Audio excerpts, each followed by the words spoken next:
Feeling ko po, nag-mature sila pero pero yung tipong hinahanap pa rin yung kanilang mga sarili.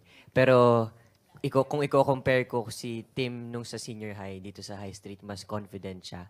At hindi na siya takot kung paano niya express yung love niya dun sa kay Poch.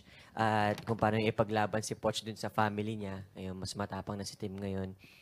In terms naman sa trabaho, siguro nandun pa rin yung takot ni Tim kasi nga bilang police parang natatakot siya na ma-discover yung kanyang totoong identity. Kaya ginagawa niya lang yun para lang sa trabaho. Yeah. Na-spoil ko ba? Na-spoil ko din. Miggy naman. Miggy, ha? Sa'yo eh. Sabi ko sa'yo eh. Ito talaga. Oh.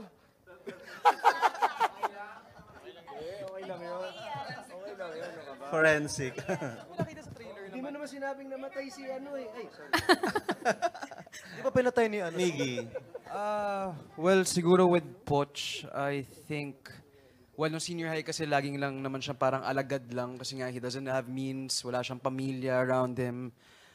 So, feeling ko yun nga with meeting Tim and being with Tim na in the long run. So I feel like mas kaya niya na sigurong saluhin yung sarili niya and I know what he wants. Like, parang alam ni Poch kung ano yung gusto niya nang gawin talaga, basically.